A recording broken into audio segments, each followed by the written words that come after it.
lamun ono apa hifdud dalwi ngreksone timbo wal habli lan ngreksone tali iku layak dahu ora nyacat apa hifdun fit tawakkuli ing dalem tawakal wa huwa lan hale utawi ad-dalwu wal hablu iku alatul usuli alat tumeka alat kang gawe tumeka gawe lantaran ilal masrubi marang perkara kang den umbi fahamlu ainil mat'umi mongko utawi nggawa kahanane perkara kang den pangan wal masrubi lan kahanane perkara kang den umbi haisu ing dalem sekirane layan tadiu ora menunggu sapa musafir lahu usul muni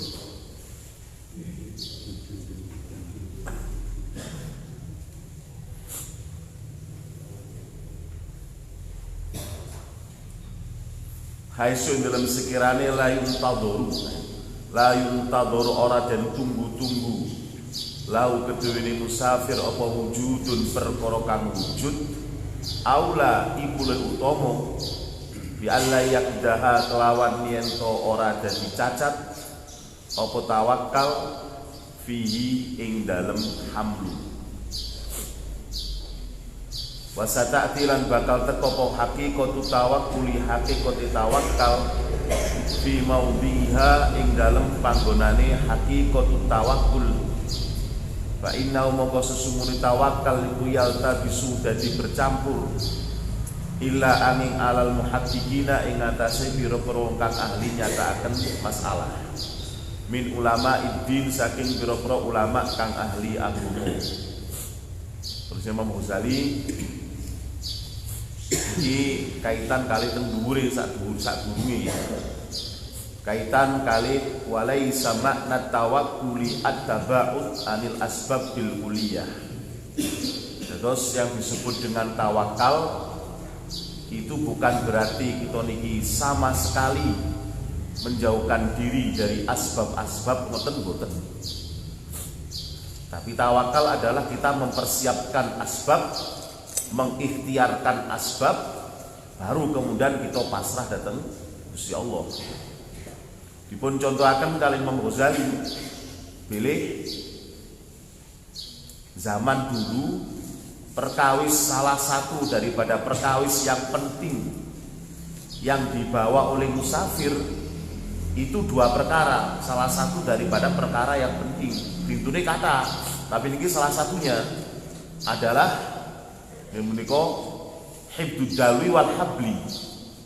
Nek lelungan, nek musafir untuk waktu yang panjang sampun ngantos kesupen beto sing namine timbo, ember, kaleng wal habli lan tampar. Ketinggali niki untuk zaman sekarang betul batik masuk akal. Kalau pokok lunga nggawa ember, nggawa tali barang. Tetapi secara logika sagedipun nalar bilih zaman rumiyin tiang sing melakukan perjalanan itu akan melintasi padang pasir, melintasi oro-oro, di mana di situ kadang-kadang nemu sumur, tapi sumur itu pun jeru, sumurnya dalam, dan untuk ngangsu toyone kedah betahaken timbo, betahaken ember, betahaken tali untuk menjulurkan air, tidak untuk menjulurkan timbo nang jero sumur. Perlu enten tali nih. Yang pertama ngoten, sehingga dengan adanya wasilah lantaran berupa timbo, berupa tali nih timbo, niku saged damel ngangsu toyone. Yang pertama. Sing kedua, makin terus tali niku untuk kepentingan yang lainnya. Misalipun kita tengah perjalanan niki betahaken jemur rasukan, mimpi kelambi dan seterusnya, maka cukup tampar niku damel perkawis-perkawis yang berhubungan dengan seperti itu. Sekaligus tampar ini digunakan untuk naleni perkakas-perkakas yang perlu diikat nalikane kekesahan, lelungan. Sehingga walaupun kelihatannya remeh, tapi perkawis yang diperlukan. Kalau beberapa ulama walaupun zaman sekarang iki kesah haji, kesah umroh, tetap boten kesupen, boten tampar, boten tali senaos saking plastik. Walaupun untuk keperluan yang bukan keperluan seperti yang zaman rumiyin, tapi enten mawon kepentingan ini. Itu salah satu contohnya ngoten niku. Nah, nalikane tiyang niku safar perjalanan dengan beto tampar, beto timbo, beto keperluan itu kemudian terus Imam Ghazali layak dahu fi at-tawakkul, sama sekali tidak merusak tawakal. Keranten perkawis niki hanya untuk mempersiapkan asbab, untuk mempersiapkan perkawis yang mempermudah ikhtiar. Kita niki sebagai umat Islam, orang yang beriman, memang ada perintah khusus. Menika perintah untuk tawakal. Itu memang perintah. Tawakal, memang kita diharuskan untuk tawakal. Tetapi tawakal niku wau melihat situasi dan melihat kondisinya. Suatu ketika enten sahabat niki dugi teng ngajenge Gusti Nabi sowan, beto unta, wakilah beto jaran. Zaman niku jaran niku perkawis sing larang saestu. Sing beto dibeto kalian piyambakipun unta sing apik, sing larang. Terus zaman Gusti Nabi, zaman sahabat niku lek cara zaman sak mangkin unta niku padha karo pikep, padha karo truk, mungkin padha karo tusa ngoten paling. Zaman sak mangkin niku. Nah, sedangkan jaran niku kados ini mobil sing mewah, tergantung keadaan jarane. Menawi jarane larang ya berarti cara sakniki mobil sing mewah. Nah, niku. Niku teng Mekah niku enten daerah namanya Al-Ajiyad. Ya katakan Ajiyad niku sing namanya Sukul Ajiyad, pasar kuda, pasar jaran. Oleh nopo saking senenge tiyang Arab dateng jaran sama enten daerah namanya Al-Ajiyad, daerah pasar jaran. Sampai saat ini kita enten iku. Lajeng terus yang niki membiarkan begitu saja jaran sing larang niku wau teng ngajenge masjid, mboten ditaleni, mboten dicancang. Terus sowan teng Gusti Nabi. Gusti Nabi semerap, lek tiyang niki tiyang sing sugih mboten jaran sing larang.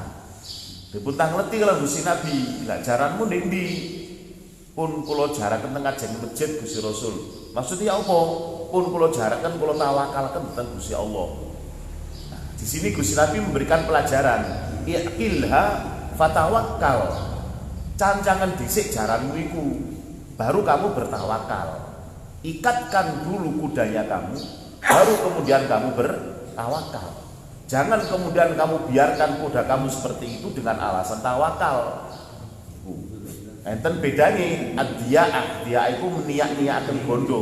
Tadiye itu niat-niataken membiarkan harta itu hilang begitu saja. Kalau nanti kisah kali Tunggal Ulama, Tunggal Kiai. Tunggal Kiai ini terus sejak kula mampir teng masjid teng daerah Jawa Tengah niku. Teng masjid niku takmir masjid niku enggak ada napa niku teori sing aneh. Menika kotak amal ageng teng masjid niku mboten ten tutupi. Dados kotak ngeten iki dibuka ngeten iki terus mboten ditutup. Terus terserah tiang ngamal nggih monggo, mboten ngamal nggih monggo. Mboten mungkin tiang kok mundut barang ke masjid, mboten mungkin. Dibiarkan terbuka atau niku kuwata. Padahal tiang menapa niku medal mlebet teng masjid niku wau, mlebu metu teng masjid. Jumatan yo salat fardu, masjidnya pinggir embong. Terus kali kiai ditegur petugas masjid niku wau. Lho Pak niki kok dijaraken mboten tutup kotak amal. Terus saya tak mirip, mboten kula tawakalkan teng Gusti Allah mawon pun. Nek dicolong mbuh monggo nyolong barang masjid kok dicolong ya mau neraka karep dhewe tak. Dari satu sisi niki sae. Jawaban iki mboten kula tutup sengaja pancen kersane tiyang niku semerap isi kotak niku jumlahe duwe sak pira dikira-kiraaken kelawan ningali saking dhuwure kotak sing dibuka. Lek purun sudako monggo, mboten nggih mboten menapa. Lek umpami nyolong nggih monggo, lek gak wedi neraka, cara kasare ngoten. Kalih kiai ini ditegur nggih, mboten niku. Dengan adanya sampeyan tawakal seperti ini, tawakal yang salah. Kok salah? Karena membiarkan tangan-tangan yang tidak bertanggung jawab makin akan mundut arto niku. Ya lek sing teko nang masjid wong sing saleh-saleh, lah tepak wong sing gak patek genah, terus joko duwe sampean kate lha opo? Artinya seakan-akan sampeyan iki membuka kotak amal seperti ini berarti membiarkan orang untuk berbuat kriminal kepada kotak masjid, kotak amal masjid. Dan itu makin lek nenten tiyang nyolong, sing dosa mboten namung sing nyolong, tapi ya sampean kalau dosa pisan. Boleh membiarkan orang mencuri barang. Iku. Nah, mana tawakal nggih kula kerang lebih langkung kados ngoten niku. Enten para wali-wali yang memang tawakal itu nggih enten. Boten ngelampahi perkawis-perkawis yang berhubungan dengan ikhtiar sama sekali. Mangan gak mangan terserah Gusti Allah. Bahkan piyambakipun niki isin badhe wirang, badhe nyuwun nang Gusti Allah, ya Allah kula rezeki panjenengan. Niku isin piyambakipun ngakui ditanggung Gusti Allah, uripku matiku rezekiku tanggung Gusti Allah. Lek durung wayahe umurku entek ya rezekiku ora sira entek. Moro aja ngongkon aku njaluk nang Gusti Allah, isin nang Gusti Allah. Enten tiyang wali sing sebagian kados ngoten niku. Tapi sebagian malih mboten. Sebagian malih mengatakan bilih bahwa rezeki saking Gusti Allah itu dijemput dengan cara yang seperti ini. Bagian daripada tawakal itu adalah nyambut damel. Sing paring rezeki niku Gusti Allah. Maka bagian daripada tawakal adalah menjemput rezeki saking Gusti Allah dengan cara ikhtiar, dengan cara patus asbab. Nyambut damel niki niku dan sebagainya, makin rezeki kan ngedunaken niku Gusti Allah. Ada yang seperti itu. Enten setunggal ulama dipun paringi niki sakjane Kiai Ageng. Seorang ulama besar ten Khurasan mriku. Seorang ulama besar niku namine Ahnaf Al-Hamdani. Niki zaman rumiyin, zaman napa niku gurune Imam Ja'far As-Shadiq. Jadi Sayyidina Husain niku nggak ada putra namanya Sayyidina Ali Zainal Abidin. Sayyidina Ali Zainal Abidin nggak ada putra namanya Muhammad Al-Bakir. Muhammad Al-Bakir nggak ada putra namanya Ja'far As-Shadiq. Nah, Imam Ja'far ini nggak ada guru wali. Guru niki seorang ulama yang besar. Niku namanya Ahnaf Al-Hamdani. Terus memulai napa niku piyambakipun dipun paringi ilham kewalian niku mulai daripada piyambakipun niki kesah dateng Mekah boten beto sangu napa-napa. Terus kesah teng Mekah beto sangu sak cukupi damel daharan untuk waktu 1-2 hari mawon. Terus piyambakipun melampah saking Khurasan melampah teng Mekah dengan bekal yang secara logika cukup untuk 1-2 hari mawon. Terus melampah lewat padang pasir, lewat Ororo, lewat Sofro. Maka setelah beberapa hari bekalnya telas entek pun. Namun sak menten niku bekalnya hanya untuk makan 2-3 hari dengan alasan kate lunga nang Mekah. Nang Mekah niku kewajiban kita sebagai umat Islam. Gusti Allah sih memanggil kita ke Mekah, maka Gusti Allah akan memberikan rezeki, memberikan napa niku penjagaan kalian Gusti Allah. Saya mengatakan labbaik Allahumma labbaik, labbaik la syarika laka labbaik, aku penuhi panggilanmu ya Allah. Kula niki dugi teng Mekah memenuhi panggilanipun Gusti Allah, maka pasti Gusti Allah akan menjamin semua keperluan saya selama perjalanan. Wis tak tawakal nang Gusti Allah. Dengan cara seperti itu. Ini padahal makomnya belum sampai makom seperti itu. Akhirnya beberapa hari tengah-tengah padang pasir pun panganane pun telas, unjukan minuman buki telas, bingung piyambakipun. Wis barangkali entek apa wis adolor ado kidul ya apa terusan ini. Akhirnya piyambakipun imut niat datang Mekah, pasrah datang Gusti Allah. Donga ya Allah pun kula pasrah datang panjenengan ya Allah. Kula pasrah datang panjenengan kesah kula teng Mekah niki memenuhi panggilane panjenengan. Panjenengan ingkang memanggil kula menawi memang wancine kula niki pun dugi teng Mekah, panjenengan pasti akan juga akan kula teng Mekah dengan carane panjenengan ya Allah. Pun kula sakniki keluwen, kula sakniki ngelak, kula pasrah dateng panjenengan. Iki. Pun donga-donga ngoten niku kalian salat, tiba-tiba melintas orang Badui. Yang Badui niki liwat teng ora-ora niku wau, beto unta, beto napa niku beto khimar dan seterusnya. Kaget ya Badui niki. Mudhun, sama niki sapa? Kula niki tiang saking Khurasan. Nami kula Ahnaf Al-Hamdani. Lah badhe teng pundi sampeyan niki? Kula badhe teng Mekah. Terus nggih, kula niki teng Mekah. Lah sampean sakune sapa? Rombongan sampeyan ndi? Terus sakniki kula terus sampean kula pinten? Rombongan pinten? Mboten kula mboten kali rombongan kula kiambakan. Lah bekal sampean pundi? Pun telas jog winginani. Terus sampeyan napa niki? Sakniki kula nedhi teng Gusti Allah sebatas Gusti Allah paring dahar dhateng kula. Niki tiyang Badui, yang Badui. Langsung sanjang, goblok sampeyan niki. Langsung ngoten niku. Tiyang Badui niki padahal ulama ageng niki. Goblok sama niki kurang Mekah kok gak sanu, ngeten. Wis ngeten mawon pun. Sampeyan sakniki lek pengin mangan, kepingin ngombe, kepingin enak pun sampean saiki melu aku, sampeyan tak bagai nuntun untaku sing iki. Sampeyan bagan nuntun, sampeyan bagan ngene panganan nang untaku iki, kok lek sampean wis ngono kok sampean ayo mangan bareng-bareng karo aku. Ayo, nah akhirnya niku pun dados tiyang Badui niki napa niku numpak unta, makin Ahnaf niki sing nuntun untane. Karena untane mboten namung setunggal, butuh beberapa unta. Dituntun, kadang ditumpaki, terus makin mandap dahar sareng-sareng ngoten niku. Nah, lajeng terus pun beberapa hari tumut yang Badui niki, yang Badui sanjang, wis Pak aku ngerti tujuan sampean kating nang Mekah. Wis iki sampean tak naik unta siji, terus sampean tak naik duit bekal sak cukupe kanggo sampean moro nang Mekah kono. Aku nggenehi sampean unta iki, aku nggenehi sampean panganan iki, bukan kono sampean tawakal, tapi kono sampean wis kerja nang aku pirang-pirang dina, pirang-pirang minggu, iki buruane sampean. Dari sinilah kemudian sampai di Mekah, Ahnaf merenung.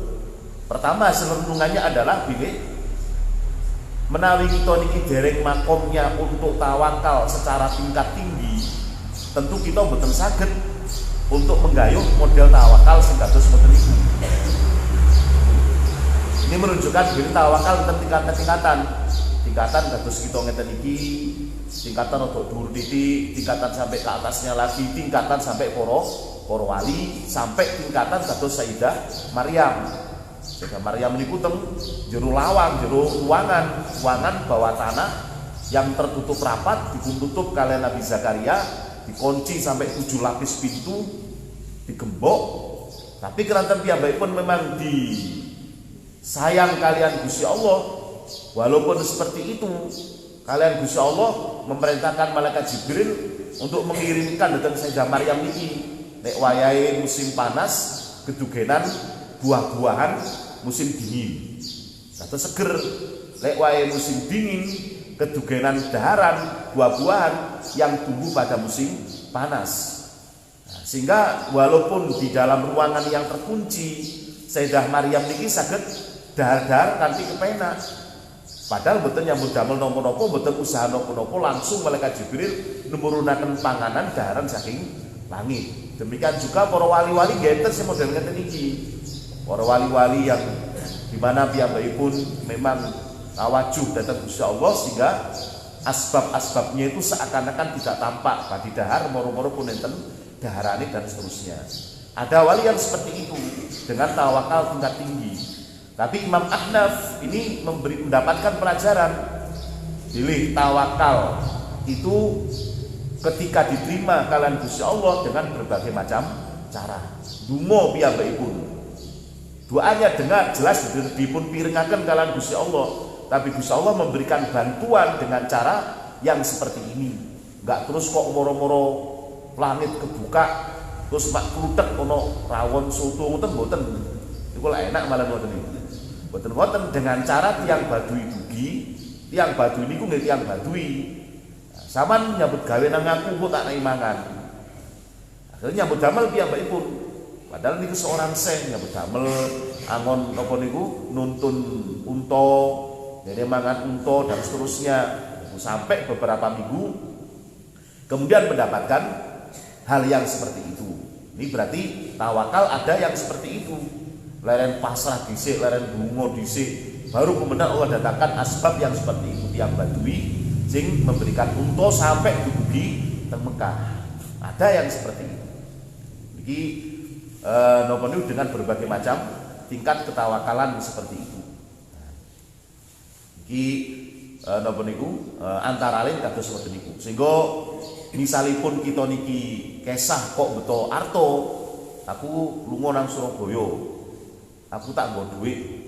Bukan berarti kemudian kita niki percados dateng artoni. Mboten percados dateng Gusti Allah mboten ngoten. Ini bagian daripada sarana asbab ikhtiar. Aku nang Surabaya. Kati ziarah nang Nampel. Iku ziarah iki perintah Gusti Allah. Ziarah silaturahmi dan seterusnya. Iki perintah. Secara logika, menggunakan logika agama, maka karena saya ini menjalankan perintahipun Gusti Allah, pasti Gusti Allah ingkang maringi jaminan, menjaga jaminan rezeki datang kepada saya, walaupun saya nggak mau bekal.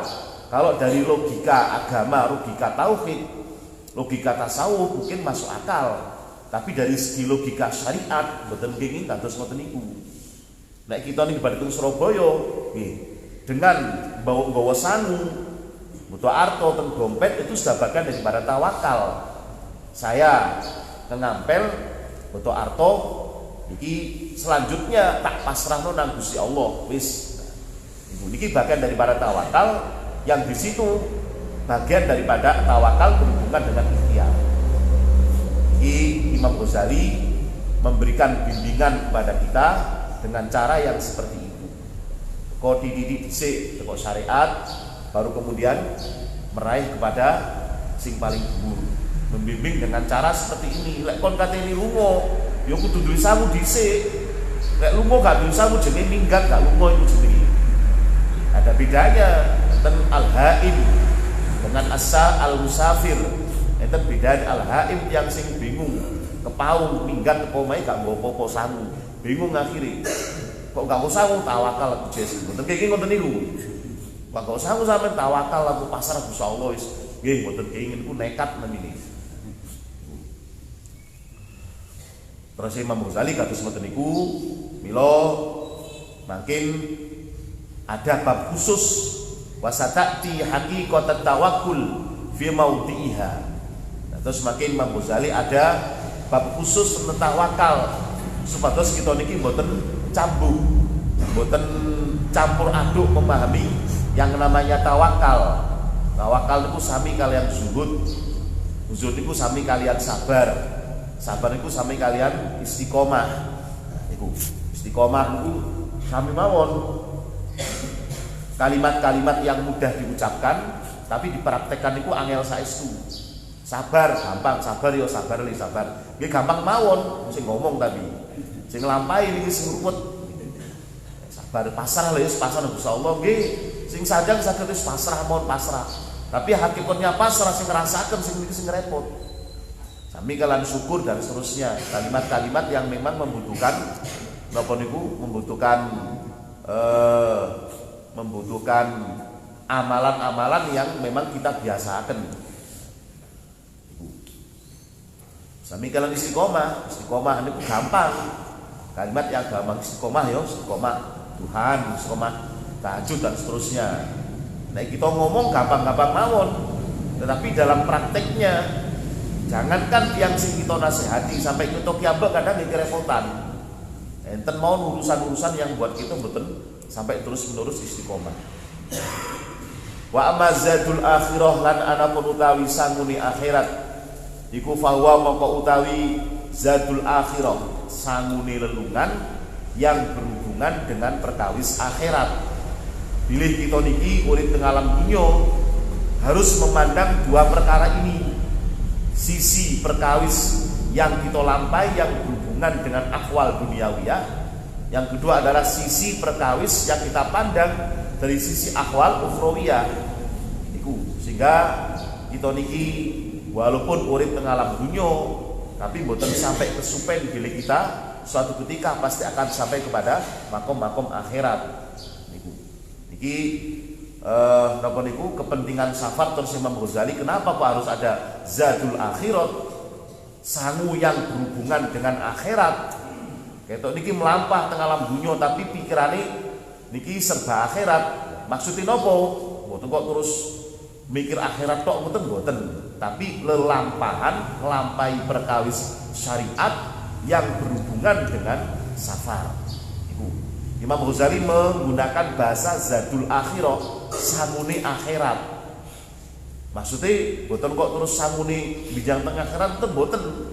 Niki lelampahan syariat yang berhubungan dengan tiang sing mengadakan perjalanan. Nek kita niki perjalanan ada dua, enten perjalanan yang tebih, ada perjalanan yang dekat. Yang perjalanan dekat, boten dibahas pun mriki. Yang dibahas adalah perjalanan yang jauh, melebihi dua masafah, melebihi masafatul qasri, melebihi jarak 90-an kilo misalipun. Niku, kalau misalnya kita melakukan perjalanan yang jauh, maka ada perkara-perkara yang mesti kita perhatikan. Nah, sholatnya ya opo, nek posone ya opo, lek bersuci, coro bersuci ini ya opo. Wong kita ini wong Islam, baik kita ini di rumah ataupun perjalanan wajib mengerjakan perkawis-perkawis yang berhubungan dengan perintah. Nah, lek teng griya mengerjakan perintah enak, wudu karek wudu, salat karek salat. Tapi lek perjalanan pripun niki? Nah, maka Imam Ghazali membuat satu fasol khusus wa amma zadul akhirat. Menggunakan bahasa sangune akhirat, padahal pembahasannya adalah perkawis-perkawis syariat yang mesti dipun lampahi kalian tiang sing melakukan perjalanan. Fawa maqautawi zat iku al ilmu alladzi kang yahtaju butuh sapa musafir ilaihi marang ilmu fi taharatihi ing dalam sesuci musafir wa saubihi lan posone musafir wa sholatihi lan sholati musafir wa ibadati lan ibadai musafir. Fala buddha moko ora kena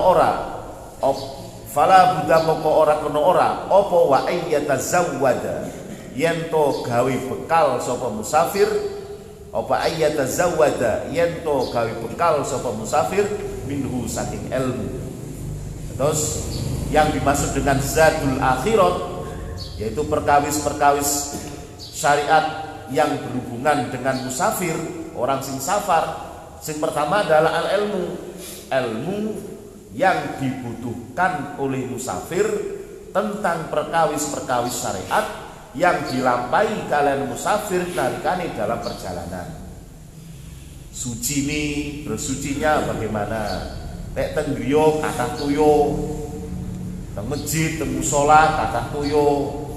Tapi lek pas piyambakipun cara zaman sakmene teng pesawat, tuyone sak mboten iku. Kemudian utawi teng bis, mboten enten tuyone, terus ya apa carane? Wasaumihi, lek poso, pas poso, pas musafir, pas poso terus pripun? Termasuk sholatnya, termasuk ibadahnya. Maka seorang musafir, salah satu daripada perkawis yang wajib diketahui sebagai bekalnya musafir adalah pengetahuan yang mendalam tentang tata cara ibadah di dalam perjalanan. Mboten sampai kita niki terus buka kitab sing ageng-ageng, mboten perlu. Terus sampai buka sampai kitab yang sing kuwatah, sing napa niku sampai berjilid-jilid, mboten. Sing penting kita niki mengetahui cara bersucinya orang yang safar nalikane piyambakipun toyo hanya dibutuhkan untuk keperluan hajat hidup mawon, pripun carane? Salat saya nanti bagaimana? Puasa saya nanti bagaimana? Namun ngoten mawon. Idis safaru korona utawi lelungan iku tarotan ing dalam sisi ambalan. Tarotan ing dalam sisi ambalan yukhaffifu meringankan opo safar anhu saking musafir umuron ing piro-piro perkara. Fayahtaju moko butuh sapa musafir ila ma'rifatil qadari marang ngawur-ngawuri ukuran al-qadar ukuran alladzi kang yukhaffifu ngringanaken apa al-qadar hu ing musafir ngringanaken as-safara ing lelungan kal qasri kaya ngosor salat wal jam'i lan jamak salat wal fitri lan batalkan poso mokel nalikane poso wa taratan ing sisi amalan yusyaddidu banget-bangetaken apa safar alaihi ing atase musafir umuron ing pira-pira perkara kana kang ana sapa musafir iku mustaghniyan wong kang sumugih anha saking umuron fil hadari ing dalem mangsa al hadar ana omah kal ilmi kaya ilmu bil kiblati kelawan kiblat wa uqatis sholawati lan pira-pira waktune pira-pira salat fa innahu mongko sesungguhnya musafir fil baladi ing dalam negara iku yaktafi ngalap cukup sapa musafir bi ghairi kelawan sakliyane musafir minal maharibil masajidi nyatane saking pira-pira mihrabe pira-pira masjid wa adzanil muadzinina lan adzani pira-pira muadzin tetapi wa fi safari lan ing dalam perjalanan qad yahtaju terkadang butuh sapa musafir ila ayyata'arrafa tumeka maring yen to ngawruhaken sapa musafir ila ayyata'arrafa tumeka maring yen to ngawruhaken sapa musafir binafsihi kelawan awak dhewe musafir binafsi kelawan awak dhewe musafir. Nah, terus Imam Ghazali namine lelungan itu kadang-kadang meringankan perkara-perkara yang mana perkawis itu perkawis yang abot nalikane teng griya.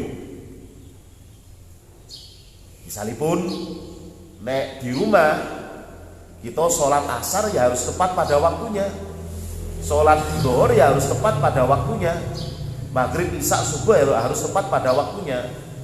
Mboten asal kita niki sholat asar waktunya maghrib, utawi sholat asar waktunya zuhur, sholat zuhur pas nalikane teng waktunya sholat subuh, mboten asal.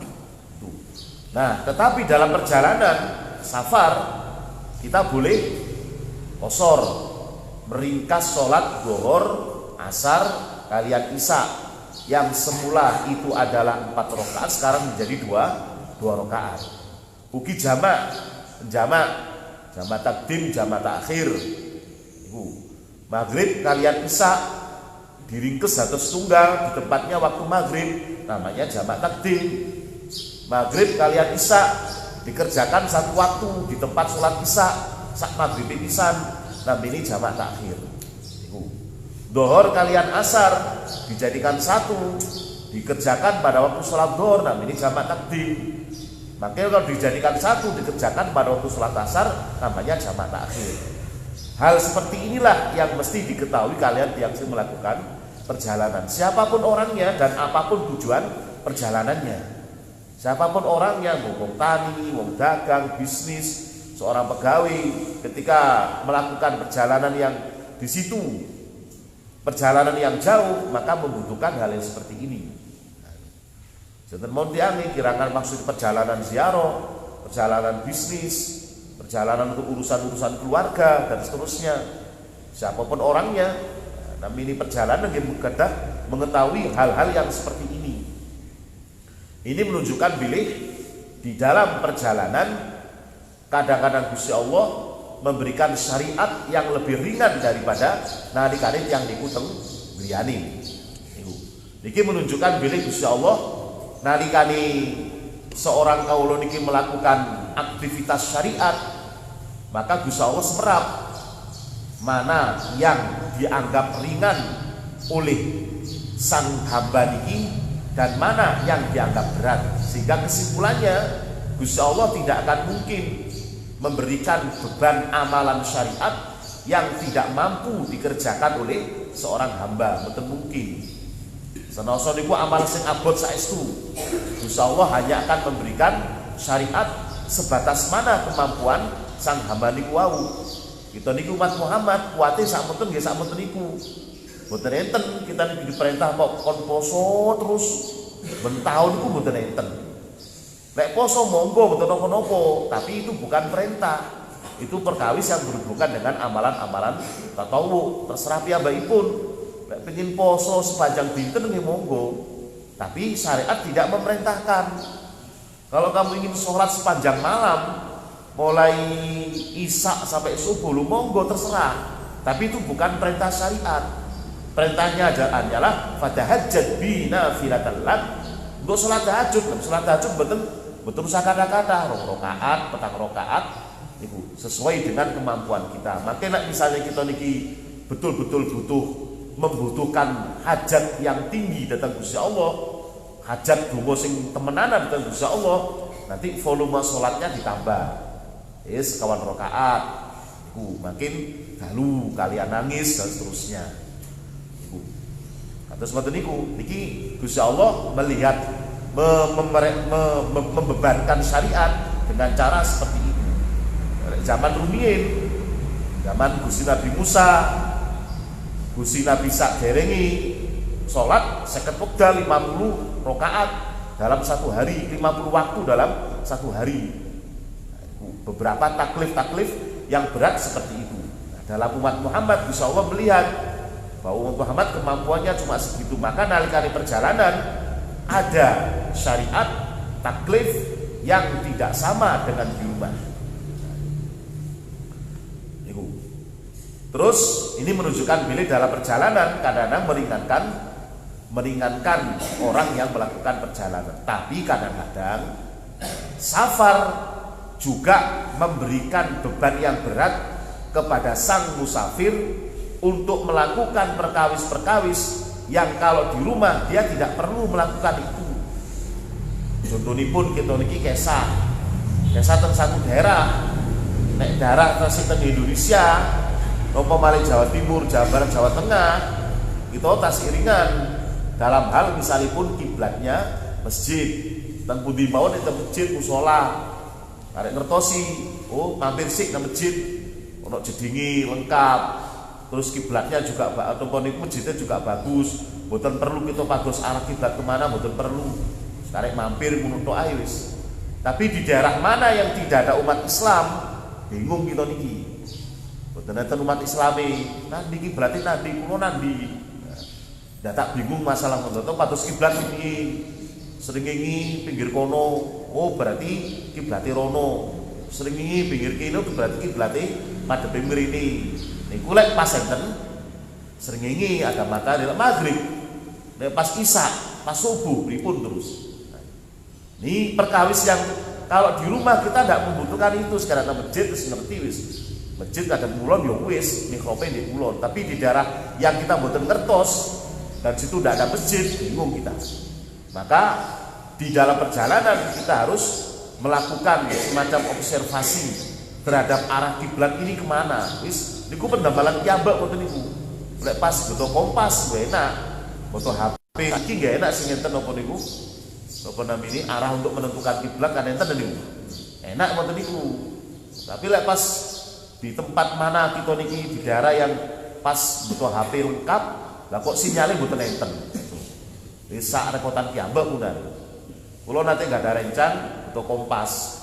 Alat kompas niki terus sing paling canggih terus sing paling larang, paling akurat.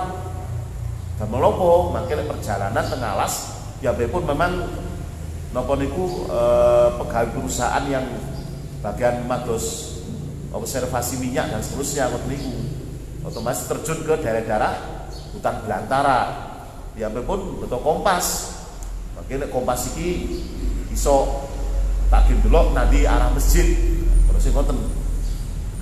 Tapi pas teng daerah niku daerah pedalaman atau lor atau kidul alas tok saking rungkuti alas masih sampai kompas ini nggak berfungsi sama sekali. Nah, terus duduk ngalor yo are ngalor ngidul yo ngidul itu pasti gendeng lagi ngidul melok ngidul ngalor melok gak ngalor itu mas opi padahal terus awis bingung piyambakipun. Akhire dulbuh pirpun carane sampai saged salat ngadep kiblat dengan istihad piyambakipun. Terus kadang-kadang di daerah yang seperti itu yang kelihatannya tasik dalam wilayah-wilayah bisa terjangkau, bahkan kompas pun tidak berfungsi. Napa malih makin juga mengetahui waktu-waktunya salat.